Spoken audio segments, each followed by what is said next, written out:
And welcome, everyone, to an episode of Teen Talk, a podcast where we get a chance to dive into mental health from the perspective of today's youth. We will be discussing real-life mental health problems and talking about how mental health affects our teens. Each podcast will have teens from our community talking about their mental health and wellness and bringing awareness in an anonymous format, unfiltered and with current issues. Let's get a chance to introduce my co-host. This is Jessica Walling. Hey everyone, I'm Jessica. And I'm Dalen, and we both work at Nexus Youth and Family Services in the therapy department. And today we are bringing back a guest, Layla, who was on last week and gave us actually a riveting story about kind of what she went through and what's happening with her now. And so if anybody hasn't heard that initial podcast, can you give us a kind of a brief description? Oh, wait, Jessica wants to interject. What we got, Jess? Just want to make sure that we make everyone aware that this is going to be some heavy topics. So just making sure that you're aware of your own mental health and what can potentially trigger you. We also ask that if you are experiencing any mental health problems or issues that you can reach out to Nexus. And if we can't help you, we can help you find services in your area. You can reach us at our website at www.nexusyfs.org, or you can give us a phone call at 209-257-1980 with extension 101. And as always, if you're having a psychiatric emergency, please dial 911, or you can reach out to Suicide Emergencies at 988, or you can text 741-741. So just make sure you're being aware of how you're feeling. Layla, take it away. Okay, so last time we talked about my childhood kind of just consisted of me moving around a lot because of my father's inconsistency in his abusive relationships. So, yeah, I don't know, we talked about I moved over 10 times. Each relationship was physically and mentally abusive, and it's all led me to where I am now, which is an independent, unaccompanied youth living with my sister and her family. Okay. Now, with that, when you say unaccompanied, just for anyone who didn't hear last time, what does that mean? That means, for me, living with without a parent or legal guardian, because I do live with my sister and her family, but they are not my legal guardians. So there's no legal, order that states you have to live there. Yes, exactly. You're doing this by choice. Yes. Okay. So are you legally emancipated? No. Okay. That's why we use the term unaccompanied. Yes, it is. Okay. But you make all of your own decisions. Yeah. Yeah. I still follow my sister's rules and stuff because I live with her. Got it. Okay. Yes. But legally, you make your own legal decisions, medical decisions, mental health decisions. Well, this is very new, actually. I just found out 2 months ago that I was considered independent.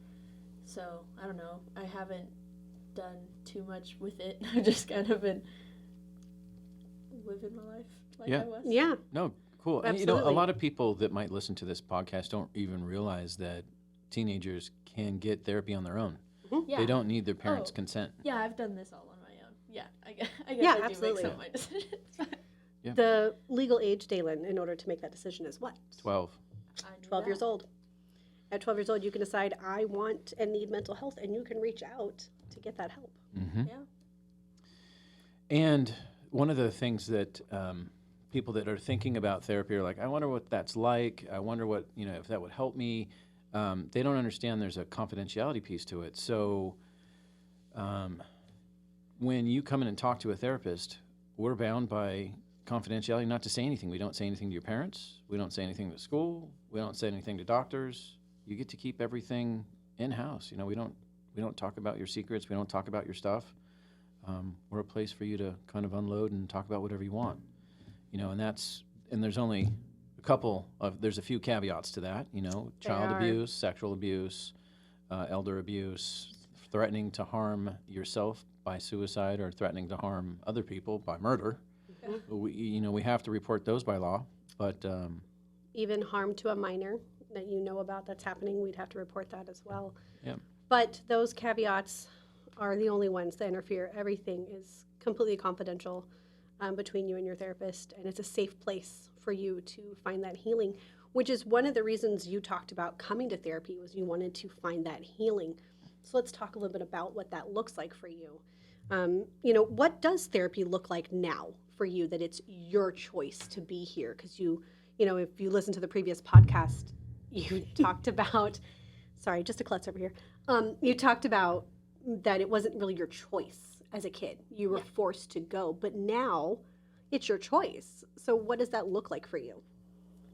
For me, now it looks like actually being open about the things that I'm going through or have gone through, whereas in the past, I went to therapy out of obligation, and I didn't actually share a lot of like what I was feeling or going through, and now I want to actually address those things so that I can hopefully like move on from them or learn how to like better cope with them. So you talk about wanting to move on and a better cope. What are some of your therapy goals, if you'll share those with us today? I would like to be able to, in some way, heal to where I can have better relationships in the future. Like dating relationships, friendships, family relationships, all of that. Like I want to be able to like form new relationships without the fears that like I carry from my past ones or from like relationship with my dad and stuff. Yeah, so I just wanted to expound on that, because what Layla's had is trauma in her past around domestic violence, neglectful behavior, which is considered child abuse. And she was stuck in a situation for years where she was a minor and she had to stay in this situation with her dad. So prolonged abuse that she was seeing and witnessing really affects people. And so what are the barriers that you have experienced now? So, because you said you want to work on friendships, romantic relationships, other relationships. So describe to me what the struggle is for you now when you're trying to get close to people. I think I struggle a lot with vulnerability or actually like letting people in. I can form pretty easily like more surface level relationships, but it's hard for me to like trust people and actually get close to them. So yeah, I think probably like getting over some trust issues. Trust issues, okay. Yeah. Now, you had mentioned before that you deal with anxiety. Yeah. So can you tell me how your anxiety plays a part in your trust issues? What does that look like for you?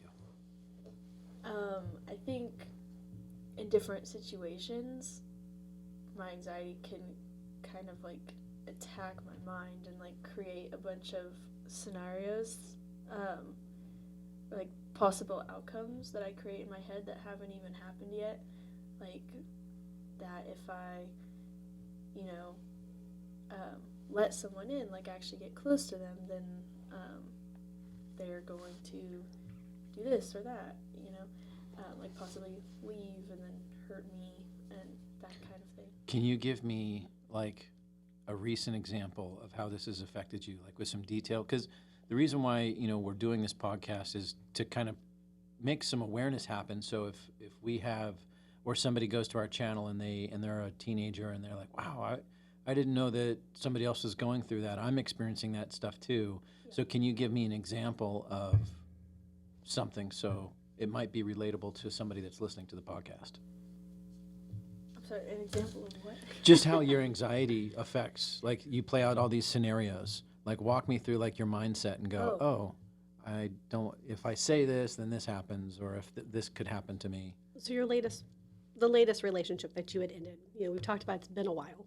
Yeah. But that last one, were you the one that chose to end it? I've ended all of them, yeah. So then give us an example of what made you decide to end that relationship.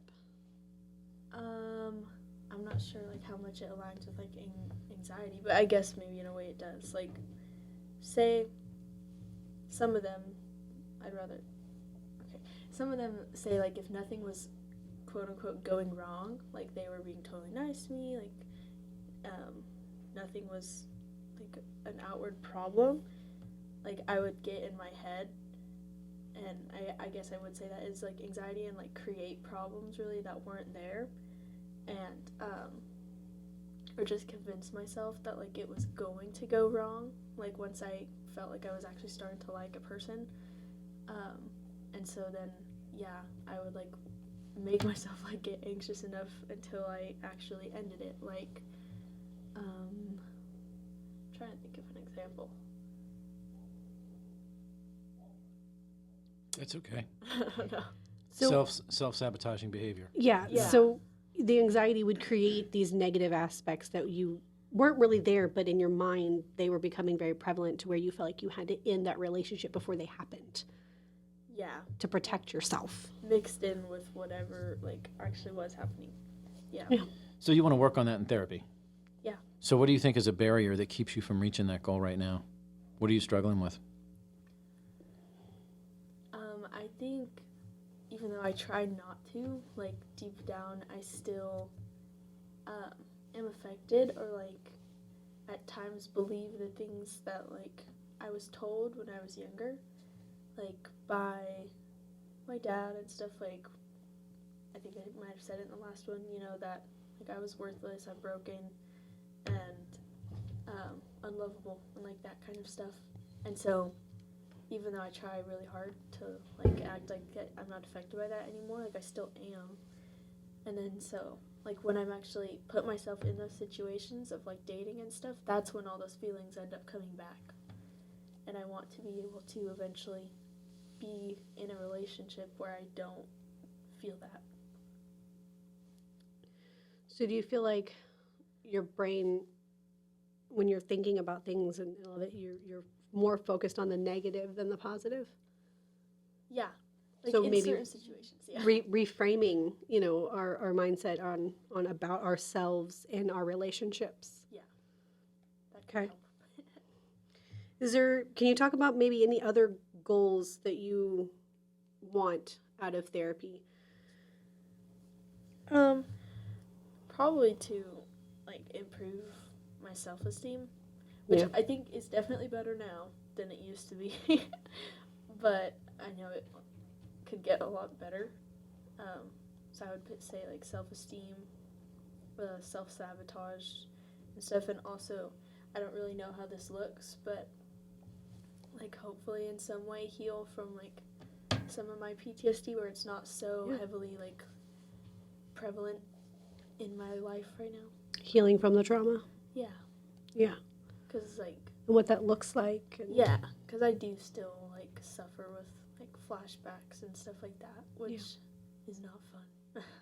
No, it's not. And for those who haven't experienced it, do you want to maybe give a small example of what that can be and how maybe debilitating that can be for you?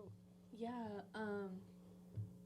trying to think of like a recent-ish example. Like a more extreme one from probably like last year, like last school year, was I was taking a test, and for me, like I've always, since I was really little, been like a dates person where I remember the exact dates of different events, especially like traumatic events.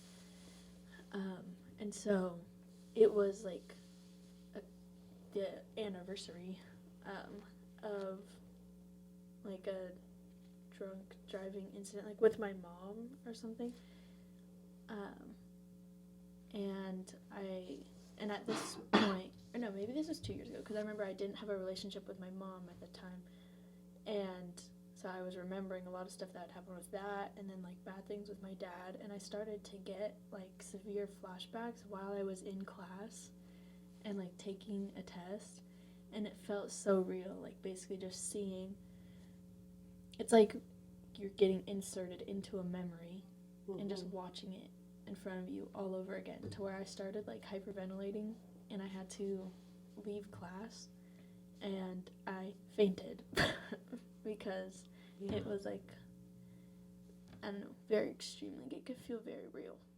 Yeah, those, situations for flashbacks can can be something that just flashes in front of your mind that you think of, or it can be something so in depth that it literally physically affects our bodies and we have no control over that. Yeah. And so that's something really scary to experience, especially as a teen and in school and in a really vulnerable place. Yeah. So that's definitely a really great goal to work on, you know, to feel out how to move through that trauma. With working on going through your trauma or trying to boost up your self-esteem and correct that, you know, reframing your thinking about yourself, what are some coping skills that you feel like you have developed or would like to develop to help you with those? So ones that I have and I've had for like years is playing sports. Like that helps me a lot, like having some sort of physical outlet to like it distracts me and just like, you know, like the actual, I don't know, like after working out or playing sports, something like I do feel like a lot better usually. So yeah, like sports. I like to draw a lot, like creating some sort of art. Like a lot of my art is kind of more like dark in a way because that's where I like let out some of the like emotions that I'm feeling when I'm feeling it. And I don't know, that's like a nice outlet for me to like get it out. So when you talk about art, do you feel like being able to do art therapy with a therapist would really help you move through? You're good. Help you move through your traumas and your barriers. Do you feel like that's something that would be beneficial to you? I know a lot of people when they think art therapy, sometimes they can think it'd be very like kiddish and stuff, but there's a lot more to it than that. So do you think that's something that would be beneficial for you? Maybe.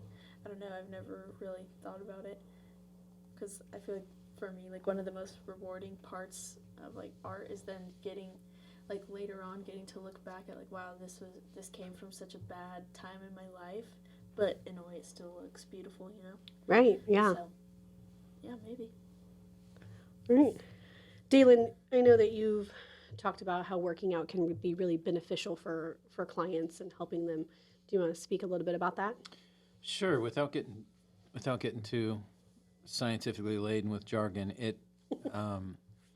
movement, specifically high strenuous or strength training exercises, really affects your biological cycle that produces a better state for being happy. You know, without getting into With the dopamine. yeah, there you go. We've all heard the podcast, right? So, yeah, it basically it helps your body deal with stress. The other thing that's really important is getting really good sleep. Yeah. One of the things that I always do when I'm working with the client is I take a look at their sleep cycles, especially for teenagers. You know, it's like dudes specifically, but you know, girls too. You know, they'll play video games for a really long time, Yeah. up way late, or they might be surfing on TikTok forever, right, till midnight. And so the sleep cycle is really important. So you got to really get the sleep cycle set up, and then exercise every day is super important. So you talked about how you play sports, and that's, you know, a really good coping mechanism for you. But, you know, some of the things we talked about are barriers. And, you know, I know that you have been experiencing some sports injuries and how those can get in the way. So what are some things you think you can do to help when you lose that coping skill? What are other coping skills you can bring up that you can do that you may have? For me personally, I've noticed like church things really help me, like getting to interact with like other people that share my faith and just like being, especially like in my church's setting, like helps me feel a lot better. Because I've definitely had that where I have like sports have been taken away from me for like a period of time, and that's been really, really hard, like on my mental health before. Yeah. But during those times, I just really try to hone in on my other like hobbies, I guess. Like I also love to read and stuff like that. Spending time with my family during those times I would normally be at practice or with friends or something. I still just try to like get out and do stuff, so I'm not just sitting around. Find that connectivity of something else that you can do outside of school, outside of sports, really helps you in finding that connectivity. What about connecting with friends? How does that help you? So we had talked before the show about, the ability to connect with certain people and talk about them, like some of this heavy stuff. Yeah. So how are you supported by your friends, and how do you make those connections? So like I talked about before, like I do struggle a lot with that. And so sometimes like even more like surface level friendships are like helpful to me, like just because it gives me a reason to go out and do stuff, because I like to, just get out of my house and be active. Sure. So that can be helpful. Do you ever ask for help from a friend? Not really. Not really. Why not? I feel like I don't trust, like I said, I don't trust other people. Even a lot of times, like with family or anything, I don't trust them to be able to help me as much as I can, help myself, I guess. Even though that doesn't really work out. Like something me and Jessica have talked about before. It's like I struggle a lot with like isolation. Like when I'm having a hard time, is I do just separate myself from everyone. Even if it's just emotionally. Like I could still go sit downstairs with my family, but like emotionally, I'm closing off and not telling them. So that's a barrier. Yeah, Yeah. that I would like to get over. Okay. Communication, being able to really communicate how you're feeling with others so that others can support you in that is really prevalent. Or like I was talking about like my one like close friend who he does know like a lot of stuff that has happened. Like he's one of the people where if I'm like having a hard day and he's just like annoying me, I could tell him like, hey, just so you know, like I'm feeling this and this. And like I wish that I could do that with like more people, because it, like I said, I've had a hard time finding other people that can like handle that, of me like actually communicating openly and like telling them how I'm feeling. Right. And you're not going to run around school just telling anybody, right? They're going to run. Exactly. You have to find somebody that you trust. Yeah. So I know that we have a little bit of time left. If we can, we're talking about having friends and being able to have that connectivity. How would you handle if a friend came to you and said, I'm struggling with this mental health? What would you tell them? What would you speak to them? So I guess it would depend on like the context, like because like I know like with a lot of friends, like I have been that person a lot where like people will come talk to me, and so in certain situations, like I've noticed it's better just to listen, like if they just need someone to talk to. But in other situations, like a lot of times I do ask them like, do you want me just to listen, or do you want like advice and stuff? And so my like main strategy has always been trying to find, like I've used this word a lot, but it's like a connection, or like relate in some way, because I know for me, like one of the things that I like crave more than anything is to feel understood.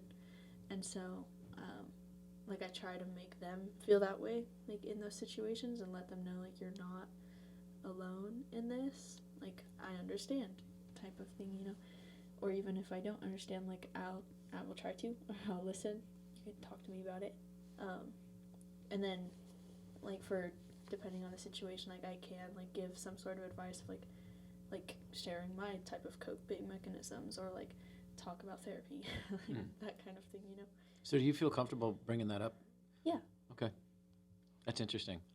What, bring up therapy? Well, yeah, I mean, because, mental health it's kind of a buzzword now. People talk about it, but then when you actually really start talking about an issue that you're having, and then do people realize that you're talking about mental health? And if you make a suggestion like, hey, I see a therapist, I think it'd be helpful for you. Like, how would you share that with a friend? So like I said, it depends on the situation, like the closeness of the friend, but like I'm not ashamed like about going to therapy, or even like sharing like my faith and how that's helped me like with other people, and so I guess I don't know, like the way that I approach that is mostly I try to talk about how it's helped me, so that they don't have to feel like weird about it in any way. I'm not just like, oh wow, you got problems, you should go to therapy. I'm like, no, I go to therapy. This is how it helps me. Right. Like, you should try it. That's super smart. Yeah. That's a super smart way of going. Yeah. I tell Jessica all the time she needs to go to therapy. It hasn't worked yet. Okay, well, on that note, no, I'm just kidding. Being able to tell people and talk about mental health, and a lot of times people think, oh, well, I have this going on, or I have this, and there is definitely a big difference between going through a season of life that is hard for you versus struggling with a mental illness and struggling with something like PTSD, or struggling with, anxiety or depression that can be for a season. It's not something that is long term. I think a lot of times when people think about mental health, they think, oh, I'm going to be stuck in therapy forever. This is such a big thing. And it doesn't have to be. Therapy's great in the short term, because that's our goal, right? Is to find that ending point. Totally. I want to say the same thing, but I want to say it in a different way. Okay, And you do. because you use the word season, and and I thought that song, for every season. Okay, so and then, but when people think mental health, you don't have to have a disorder No, in not at all. order to be suffering from mental health. That's Yeah. right. It's a spectrum, right? You don't have to have depression, actual diagnosed depression, to have depressive episodes, minor depressive episodes that are really taking a toll on you at school, really taking a toll on your friend. And then sometimes there can be a significant thing that happens in your life, a breakup from a relationship, and you're just wrecked for like 6 months. Yep. That doesn't mean you have depressive disorder. Right. It just means that you had something really horrible happen to you and you're not able to dig yourself out of it. Yeah. And I think when we talk about mental health, that's, I think, where the next spot needs to go. And Layla, it sounds like you understand that. Mm-hmm. How do you communicate that to your friends who might not be as, they haven't gone to therapy. They don't realize that, it doesn't have to be a full-blown disorder. So have you ever had a chance to talk with your friends about that, to kind of say, going to therapy is not that big of a deal. It can help you, blah, blah, blah. What's your experience with that? Yeah, so I don't know if exactly like with therapy or like telling them like you should go to therapy, and they're like, no, I don't have problems. Like, Right. not that probably, but there's definitely been scenarios where I've like tried to share some or I've been like talking some sort of advice, and like they address that like they haven't had like as big of problems or something as like other people, and like I've had to tell them kind of like what you're saying, like it doesn't take a diagnosed like disorder or something to feel these things or have like hard times, and like just try to tell them like it's still okay to like get help. Right. Like it doesn't mean like that all of a sudden you have a disorder or something. I forgot the first part of your question. But. No, I really just, when you talk to your friends, you've told them it's not the end of the world. It's not that big a deal. That doesn't mean that you've got like a mental health disorder just to get help. There's definitely a difference between a mental illness and mental health. Mm-hmm. Because mental health is just your mental well-being. Yeah. You can be in a sad place and a hard place because someone's passed. It doesn't mean you have a mental illness. And I think those are key words that people get confused between an illness and mental health. They're not the same thing. Mm-hmm. Totally. So we've got just kind of like one more question, really. And that's, what advice would you give to somebody who's experiencing the same struggles as you? Who's like, oh. So like, what advice would I give myself? Sure, that's Yourself, that's or a great way of putting it. your 15-year-old self, looking back now. Okay, people going through what I'm going through.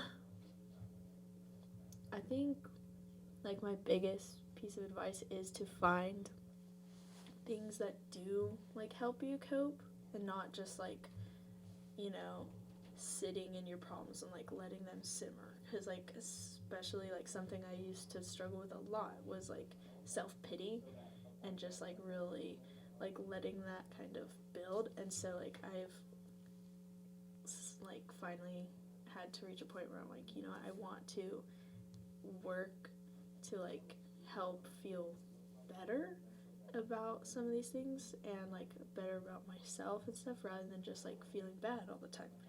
So I think finding like your outlets, like your people to talk to, like whether that is like you have friends that you trust or family or a therapist,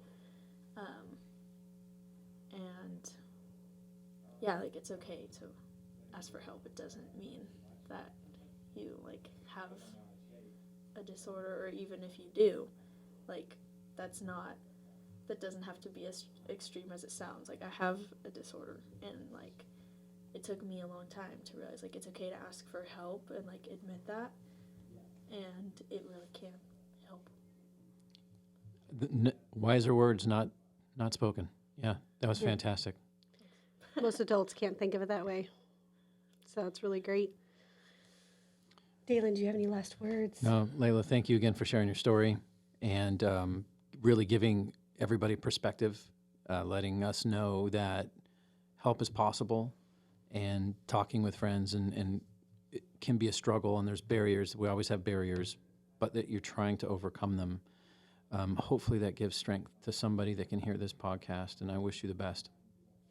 Absolutely. Thank you for being here with us and telling us your story and expressing that. And, we just want to remind those that are struggling to please reach out, and that we are here at Nexus and to find those connectivities.